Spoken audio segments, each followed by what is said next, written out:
అయితే మీరు చెప్పండి, అంటే ఇవాళ ప్రధాన ప్రతిపక్షంగా ఉన్నటువంటి కాంగ్రెస్ పార్టీ అనేక ప్రభుత్వ వైఫల్యాల మీద ప్రజల్లోకి వెళ్తుంది, అనేకమైనటువంటి ప్రోగ్రామ్స్ తీసుకుంటుంది. అదేవిధంగా మీకు బీజేపీ అయితే ఒక వ్యూహంతో వెళ్తున్నది.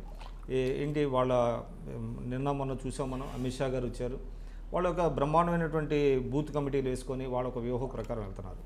ఇటువంటి సమయంలో అదేవిధంగా సిపిఎం రాఘవల్ గారు మహాజనయాత్ర అని చెప్పేసి మొత్తం అన్ని 10 జిల్లాలు పర్యటన చేశారు. వాళ్ళు కూడా చాలా విగరస్గా చాలా యాక్టివ్గా ఉన్నారు.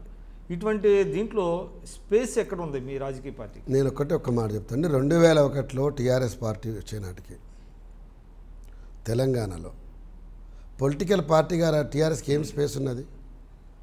అప్పటికి కాంగ్రెస్ పార్టీ బలంగా ఉన్నది. చంద్రబాబు నాయుడు ప్రభుత్వం అయితే విజన్ 2020 పేరు మీద ఉన్నది. అసలు పోలికనే లేదు నిజంగా మాట్లాడుకోవాలంటే. వామపక్షాలు అప్పటికి ప్రభుత్వం మీద తిరుగుబాటు చేసి బ్రహ్మాండమైనటువంటి విద్యుత్కు సంబంధించినటువంటి పెద్ద ఉద్యమం నడిపింది. గ్రామాల లోపల అనేకమైనటువంటి సమస్యల మీద పోరాటం చేస్తూ ఉన్నారు. మరి తెలంగాణ రాష్ట్రానికి స్పేస్ రాలేదా? ఆగిందా? చెప్పండి. అందుకోసము స్పేస్ మనం ఎట్లా తీసుకుంటాం, ఏ నేపథ్యంలో తీసుకుంటాం మీకు చాలా స్పష్టంగా చెప్పిన. తెలంగాణలో మనం క్రియేట్ చేసుకోవడానికి కాదు, అక్కడ ఉన్నది, ఆ స్పేస్ ఉన్నది. అదే చెప్తున్నాం మీకు. ఏం స్పేస్ ఉన్నది? చెరుకు సుధాకర్ క్రియేట్ చేస్తే స్పేస్ రాదు. చెరుకు సుధాకర్ కెన్ సర్ఫ్, కానీ సముద్రానికి ఎదురీదాడు. ఆ అలల మీద జాగ్రత్తగా ప్రయాణం చేయవలసి ఉంటుంది. అలల యొక్క దారి చాలా అనుకూలంగా ఉంది. ఎందుకు ఈ మాట చెప్తున్నా అంటే, ఫక్తు రాజకీయ పార్టీగా తెలంగాణ రాష్ట్ర సమితి తన ప్రయాణాన్ని మొదలుపెట్టింది. తన పనిలో తాను ఉన్నది. నిజంగా మాట్లాడుకోవాలంటే ఎక్కువసేపు కేసీఆర్ చుట్టూ మాట్లాడుకోవడం కంటే మిగతా అంశాలు మనం మాట్లాడుకుందాం. తెలుగుదేశం పార్టీ ఒకనాడు పునాదిలో బహుజనులకు బీసీలకు పెద్దపీట వేసి రాజకీయ నాయకత్వం తెలంగాణలో ఎదగడానికి అవకాశం ఇచ్చింది. తప్పకుండా దాని పాత్ర దానికి ఉండింది. కానీ తెలంగాణ ఉద్యమ సమయంలో కానీ ఆ తర్వాత కానీ చంద్రబాబు నాయుడు తీసుకున్న యూటర్న్ అనుకున్న అనేక సార్లు మాట మీద నిలబడకపోవడమైనా కూడా ఒక తెలంగాణలో తీవ్రపు అనుమానాన్ని, అదేవిధంగా ఒక అనుమానాన్ని ఫస్ట్ అన్నిటికన్నా ముఖ్యం చంద్రబాబు నాయుడు సీమాంధ్రకు సంబంధించినటువంటి పార్టీని, ఇది స్టాండ్ కాదు, మన పార్టీ కాదు అని ఎస్టాబ్లిష్ చేసుకోగలిగింది. ఇప్పుడు ఇంతకాలానికి కూడా తెలుగుదేశం పార్టీ గ్రోత్ లేకపోవడానికి అదే కారణం.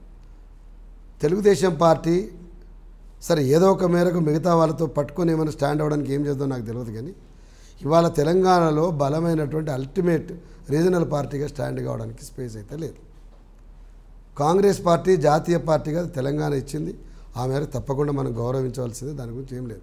కానీ ఈనాటి కూడా తన నాయకత్వ లక్ష్యం లోపట ఎక్కడో ఉద్యమకారుడు మరి తెలంగాణలో మమ్మల్ని కాపాడడానికి ఓ బాహుబలి రావాలని అంటున్నారు తప్ప, ఈ రాష్ట్రం కోసం తెలంగాణ ఇచ్చింది సోనియా ఇచ్చింది, ఉద్యమం చేసినటువంటి ప్రజలు ఉన్నారు, వాళ్ళ నమ్మకం ఉన్నది, ఉద్యమకారుడే బాహుబలి అని చెప్పిన స్థితిలో ఆ పార్టీ లేదు.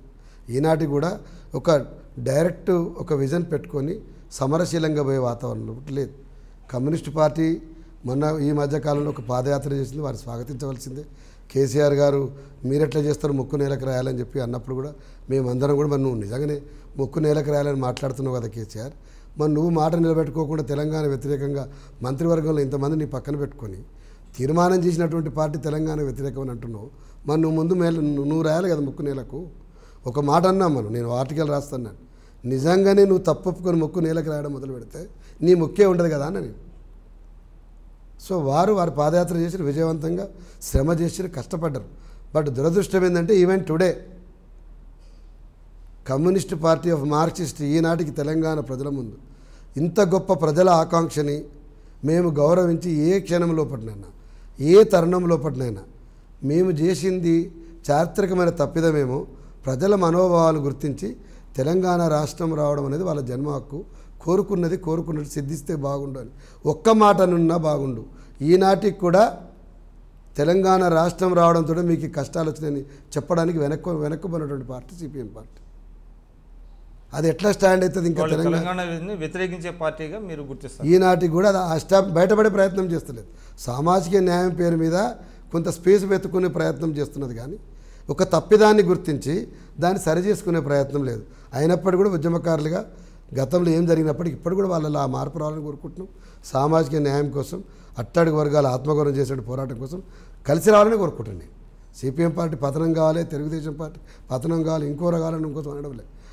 వాళ్ళ స్పేసులు పరిమితమైనప్పుడు, ఫక్తు రాజకీయ పార్టీగా తెరాస అడ్డున్నప్పుడు, దొరల పార్టీగా అది నిలబడ్డప్పుడు, ఇవాళ ఉన్నటువంటి తెలంగాణ ఉన్నటువంటి టాప్ కార్పొరేట్ బ్రాండ్గా నిలబడ్డప్పుడు ఉద్యమకారులు, పేద ఉద్యమకారులు, పోరాడినటువంటి వాళ్ళు, ఈనాటికి కూడా పాలన లోపల అంతర్భాగం కానటువంటి ఎంబీసీలు, బీసీలు, వీళ్ళందరికీ ఎవరు స్పేస్ క్రియేట్ చేయాలి?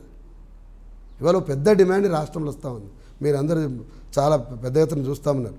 ఇవాళ ఎస్సీల నుంచి ఒక డిమాండ్ వస్తూ ఉంది. మమ్మల్ని ఎట్లాగో దళితులు ముఖ్యమంత్రి చేస్తామని కేసీఆర్ చేయలేకపోయాడు. కానీ మాకు నిజాయితీ ఉన్నది. ఏనాడు కూడా దళితులకు చరిత్రలో ఎప్పుడు నిజాయితీ ఉన్నది. 52% ఉన్నటువంటి బీసీలే ముఖ్యమంత్రి కాకుండా దళితులు ముఖ్యమంత్రి కావాలని దాన్ని కూడా మేము పోస్ట్పోన్ చేసుకుంటాం. ఈసారికి 2019లో దళితులే ముఖ్యమంత్రి కావాలని అంటాము. నిజంగానే 2019లో బీసీనే ముఖ్యమంత్రి కావాలి. బీసీ ముఖ్యమంత్రి కావాలి.